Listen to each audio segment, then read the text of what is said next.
What is up, guys? My name is Sean. Welcome to the How to Hero YouTube channel, where it's my job to awaken the hero within you. There's a hero within all of us. I had a question from one of you guys today, Cam. She asked about twin flames and soulmates, and what's the difference between the two of them. And so it's kind of a complicated question. Well, it's quite simple. It's quite simple. A twin flame is sort of like, if you think about your soul, right? You have sort of your higher self, right?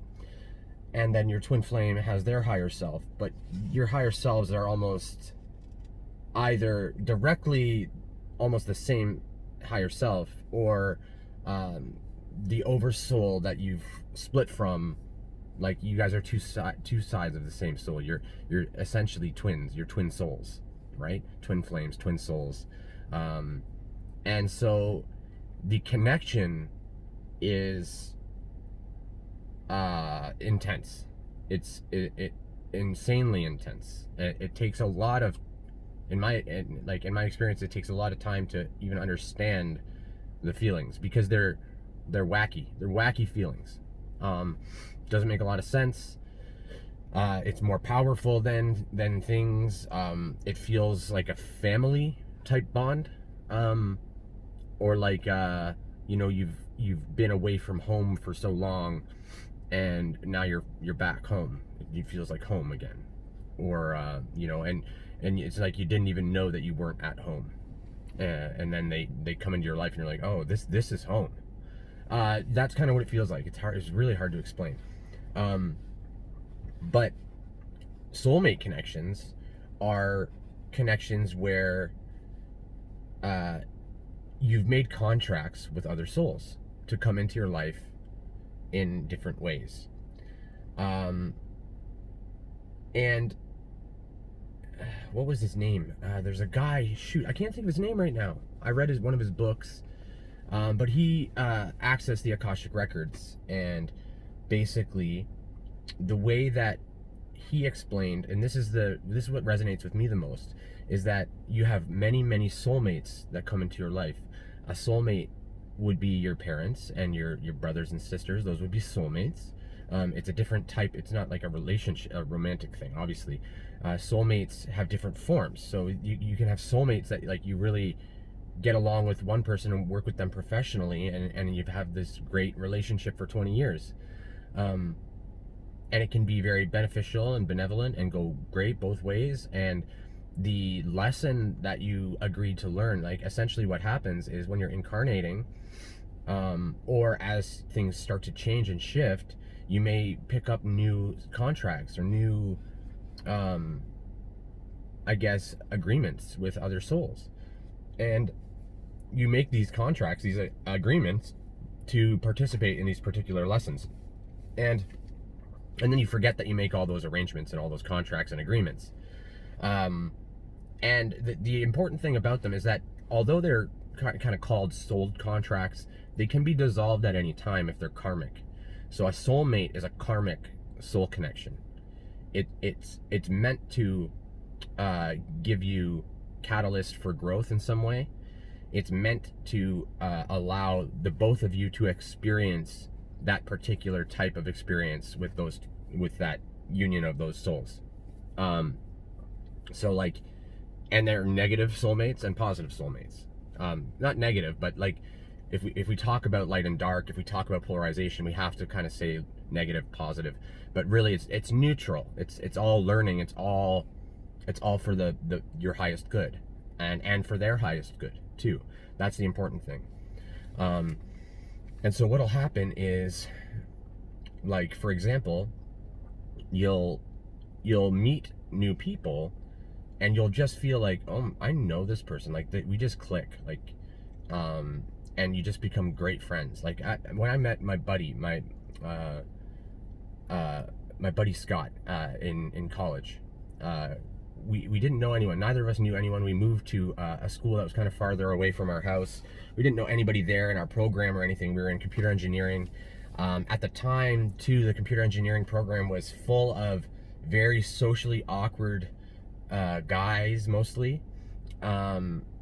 And that's, I mean, if I'm the same more or less now as I was back then, um, maybe a smidge wiser, but I was more or less the same, kind of outgoing, loud, kind of social, and stuff like that. And so I couldn't, like, I basically weirded out all these guys, except for this one guy, Scott, who was exactly the same as me.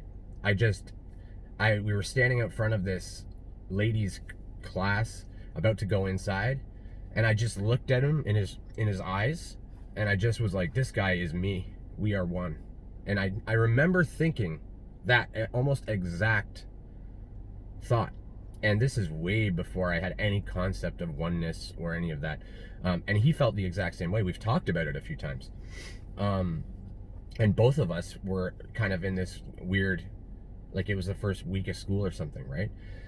And so we were both kind of like, I think, weirded out by some of our classmates. Not that they were bad people. They were just weirdos, right? Like, and I don't judge people, and even back then I didn't judge people, and I would hang out with multiple groups, but I wanted someone that was like more aligned with how I am, right?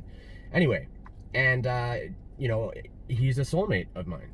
You know, we've been best friends since we moved in together as roommates when we were in college. Even if we don't talk for an entire year or something, or if I didn't see him for like 5 years, and then he came over once, or I went over there, and it was just, you know, it was very natural. And so it's those friends that the friendship remains, and it's very strong, and you can trust each other. And there's no, like this in this particular case, there's no like he's not ever trying to get anything from me, and I'm never trying to get anything from him. We're literally just good friends, and there's never any conflict or any weirdness. These are positive soul relationships.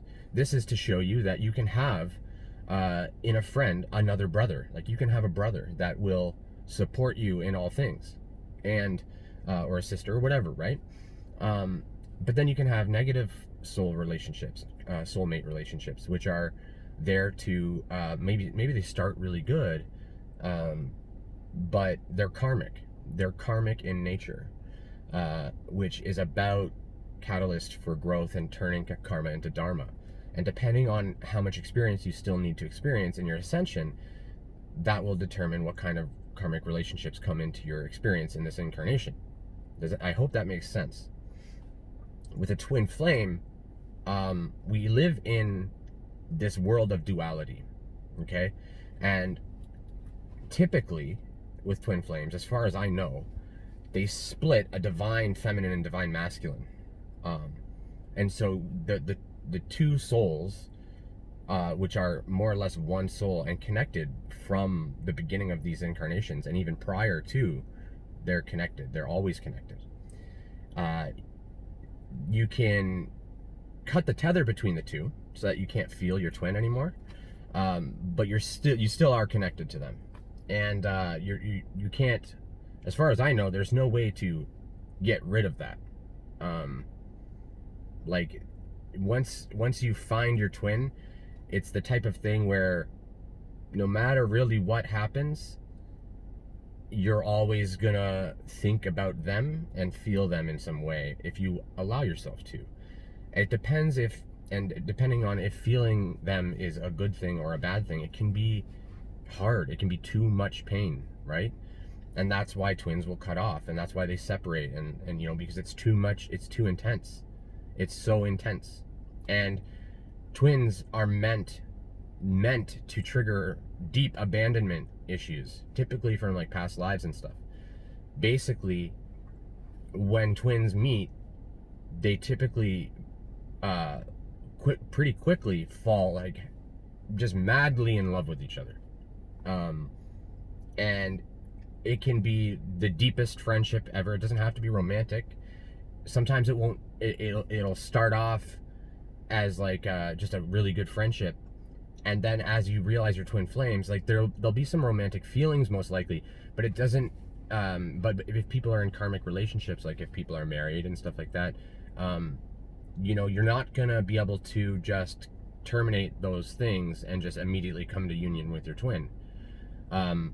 and you're not even going to want to necessarily do that, because your inner being and higher guidance knows that you're still working through these contracts. So it's not the right time.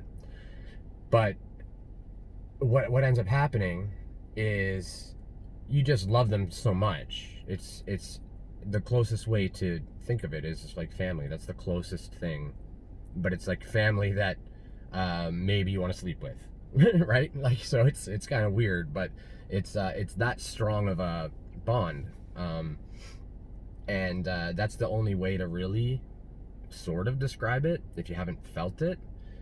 And what happens is we feel this strong connection, and then we build trust with the twins. Like the twins build trust together, and they get to usually this point of full unconditional love and trust of the other.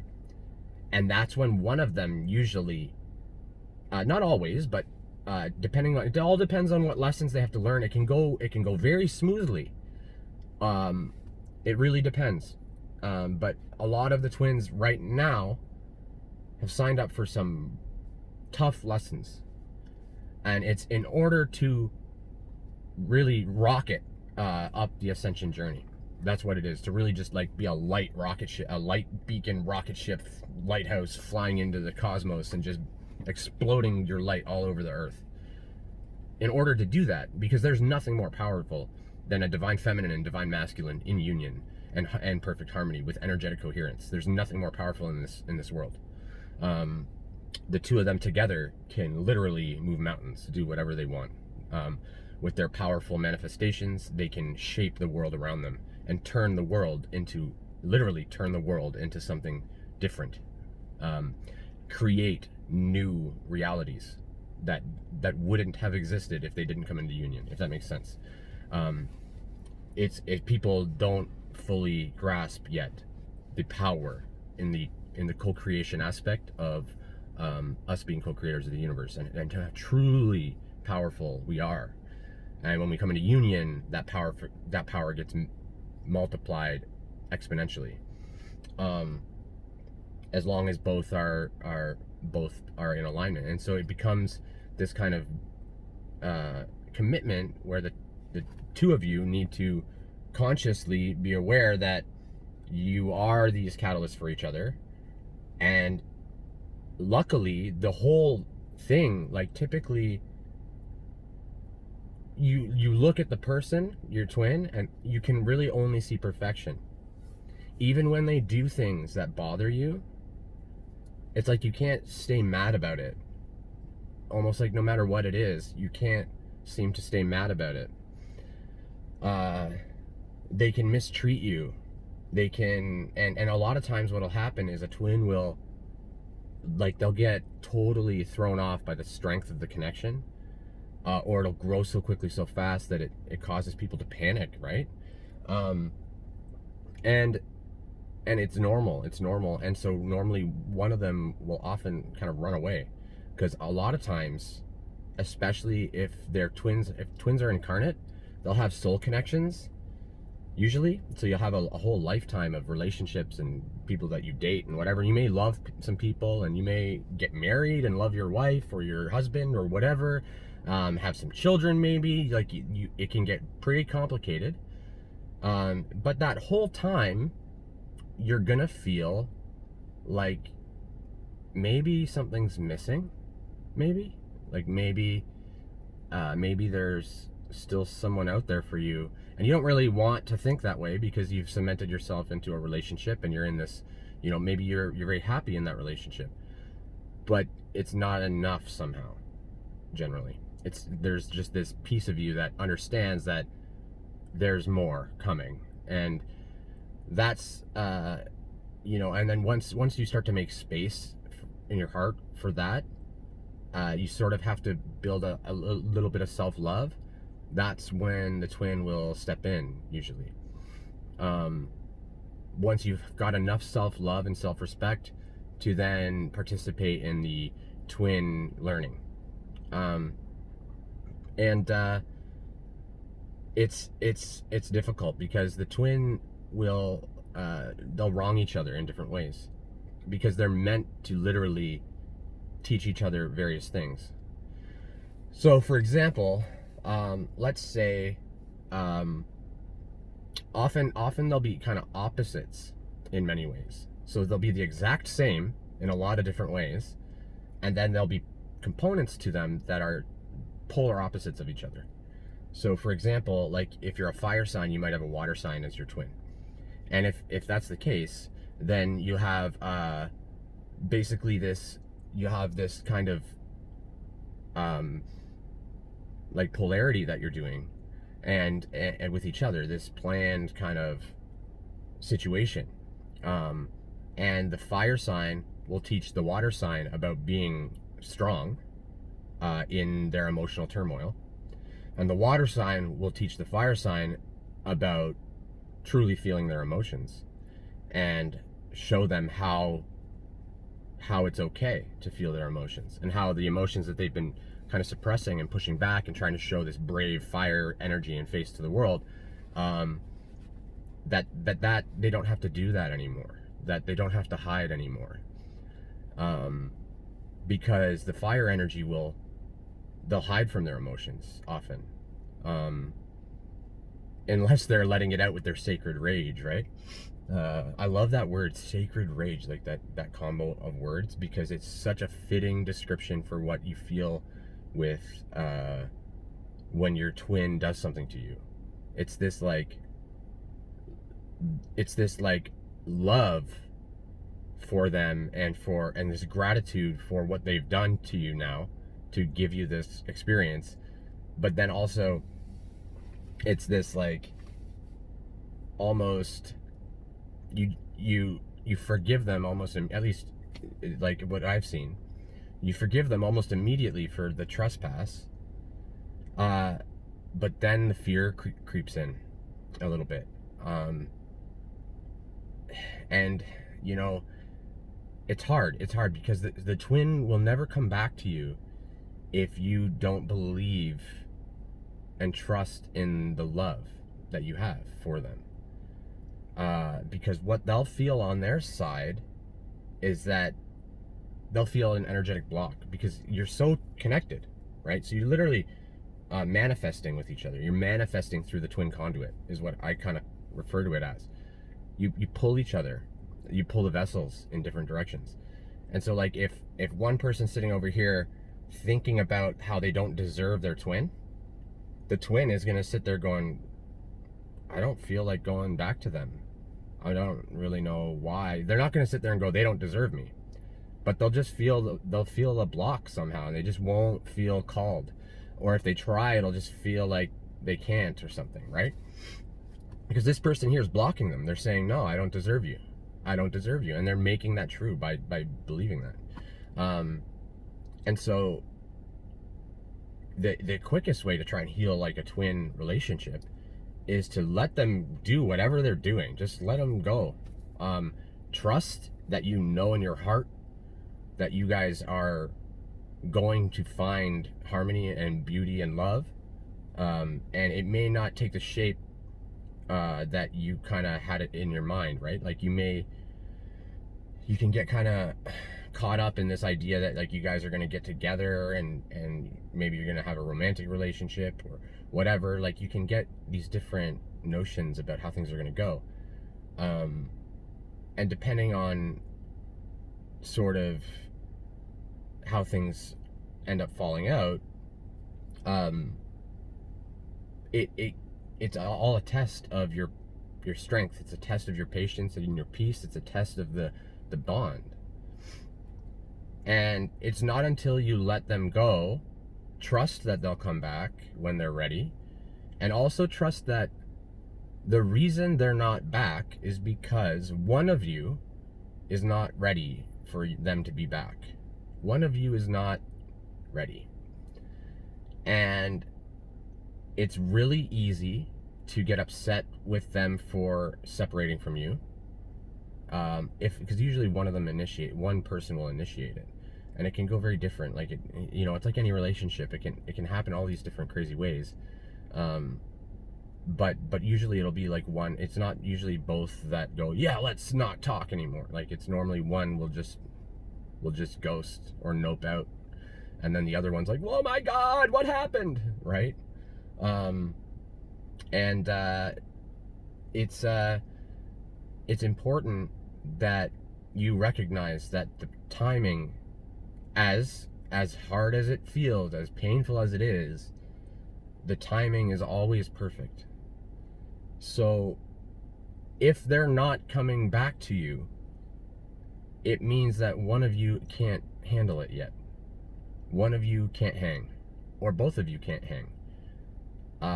There's still more learning that needs to be done. It could also mean that there's just karmic contracts that need to get resolved first, and perhaps there needs to be space to do that. And perhaps, like, you can imagine if you have this really strong connection with a twin, but like, let's say both of you are married and you guys don't really want to be in the marriages anymore, but you are married. Like, there's a lot of shit that has to happen if you're ever going to come into union. You need to you need to end the marriage, you need to do all these different things. And part of it is surrendering and understanding that you're going to go through and do all these things, and your twin will go through and do it when they're ready. And maybe it'll take you 1 year, and then it'll take them 2 years, or, you know, it could, that's the thing too. It could take time. Like, it could be years. You could have met when you were teenagers and then reconnect later. I have a very, very dear friend of mine who I won't name or anything, but they have been on this journey of their twin flame union for most of their life. And you know, at first I don't think they understood what it was, but as they moved into adulthood, I think that they always had this person on their mind. And you know, they didn't I don't think necessarily knew about twin flames, but they just knew that this person was the one that got away. And even though they moved on with their life and they went and they had a family and got married and all these things, I think they always kind of pined for this person, and didn't talk to them or anything like that, but just you know, just knew that that was the one. And you know, so it can go on for a long time. And that's why you have to go in with expectations, understanding it's gonna be a roller coaster. So it's gonna have the highest highs you've ever experienced as far as like loving another person goes, and then it's gonna have the lowest lows that you've ever experienced as far as loving another person goes, because you guys are there often to trigger deep abandonment issues that are, and heal them for each other. Part of starseeds too is they lose the trust in other people. So a lot of starseeds, as they grow up, they don't fully trust people. They are a little deceitful, a little trickery. They may like people a lot, love people and stuff like that, but they don't. They often will sort of keep a safe distance, because in their past they've experienced deep abandonment and trauma. So for example, I spent time in a past incarnation in Atlantis, and there was a war, and me and my twin were taken, and I had to watch her be tortured. And then one of us was killed, I believe. I can't remember which one was killed first, but it was in front of the other one. And the perception gets a little skewed, because you are one soul, you can kind of see each other's past lives and stuff too. So it's not always simple to tell which one was you and which one was them, because you really are the same. And so me and my twin went to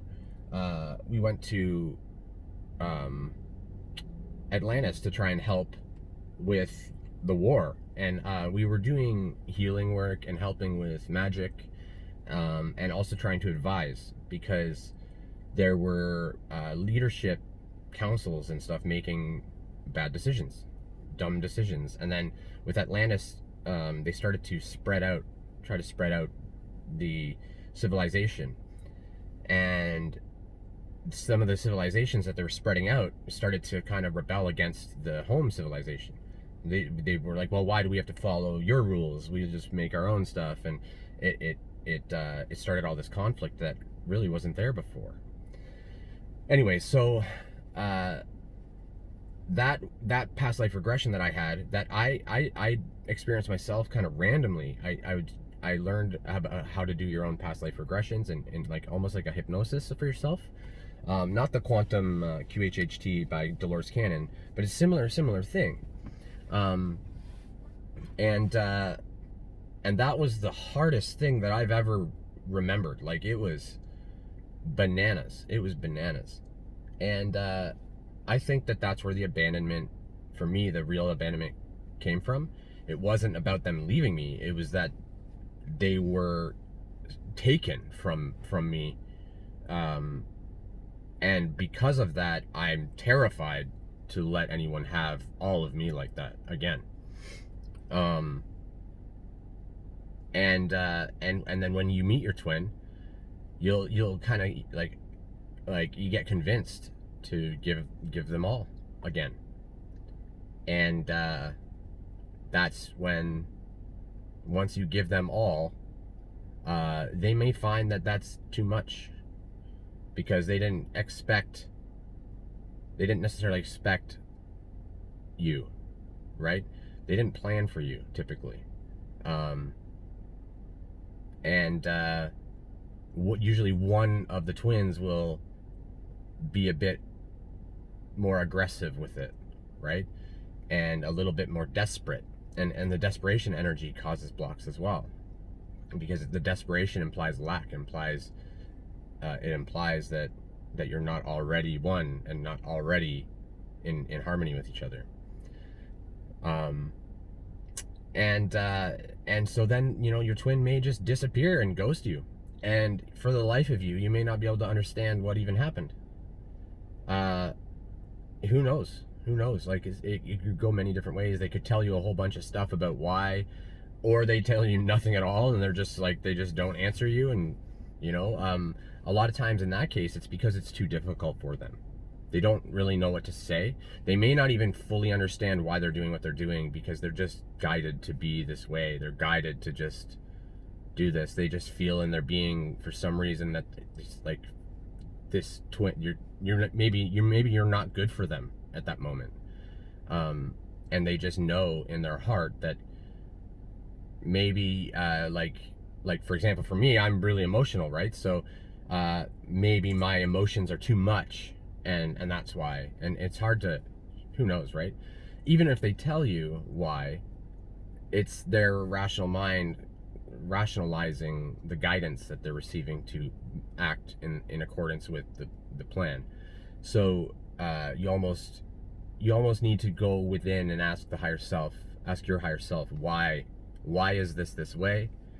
And your higher self will give you the best answer for the moment, and give you as much information as you need, but no more than that, generally, because they don't want to break the law of confusion and give you too much information, which is manipulating your free will. So the difference, really, twin flame, you have one energy of twin flame. That energy activates. It can activate with different vessels.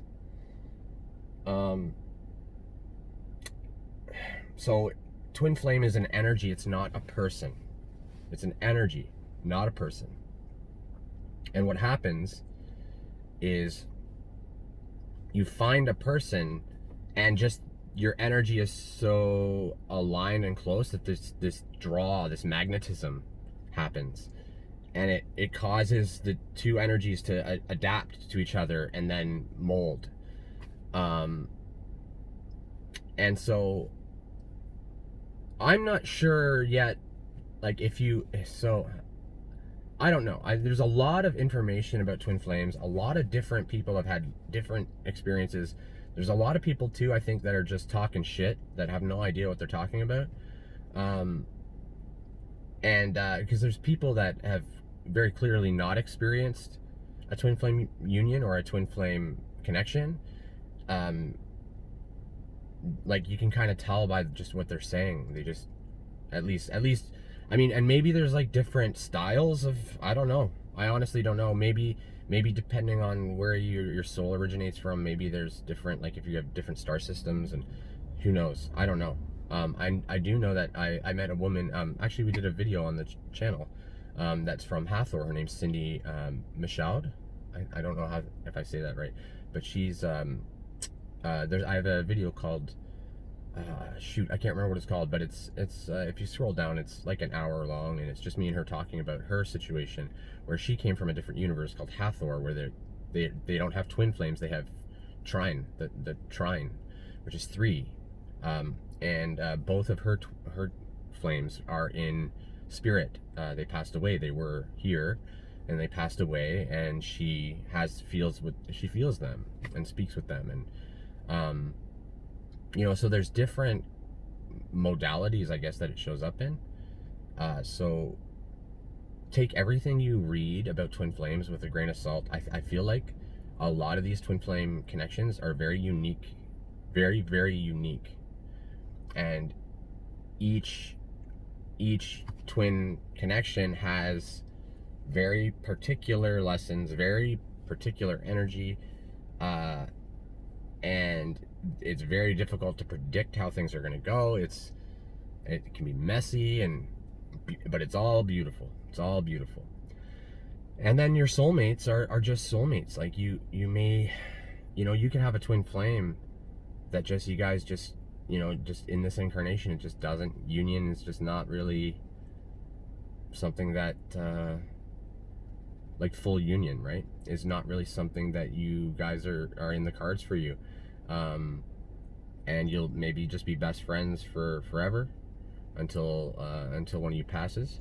And when one of you passes, you'll likely be able to feel them in spirit. It'll be like almost like you have a new spirit guide come in, and it's them, and that will actually be very similar to union for you, because now you have a spirit with you. It doesn't matter if you're married or whatever, like the spirit will be there with you, and the energy will be there, and you can block it out, I think, if you want, but you know, once you feel the beauty of it and the profundity of all of it, I think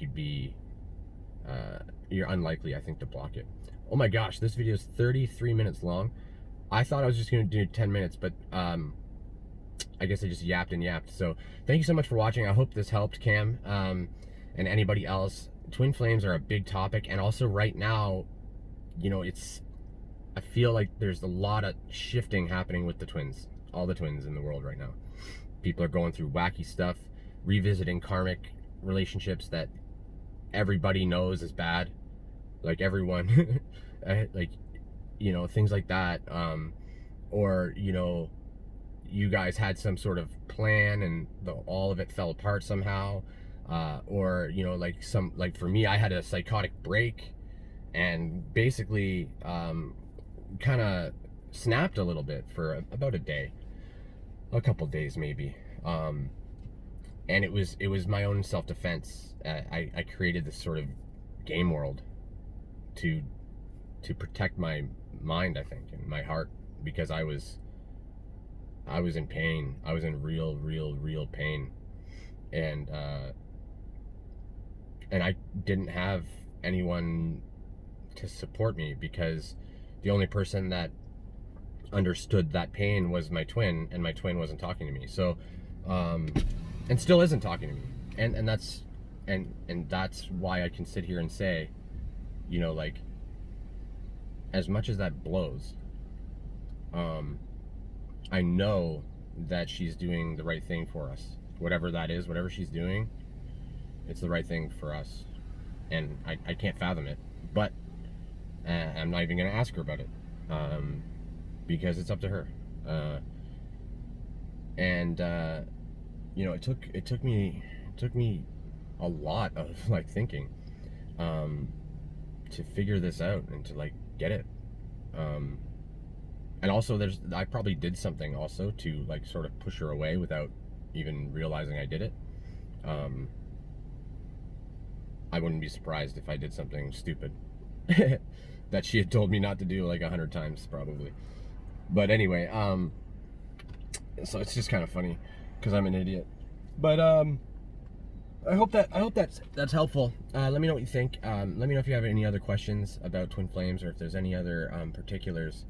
I feel like this portal right now, the Cancer new moon, there's a portal ending. It's like kind of coming into fruition this week, with all of the oppositions, the sun opposing Jupiter.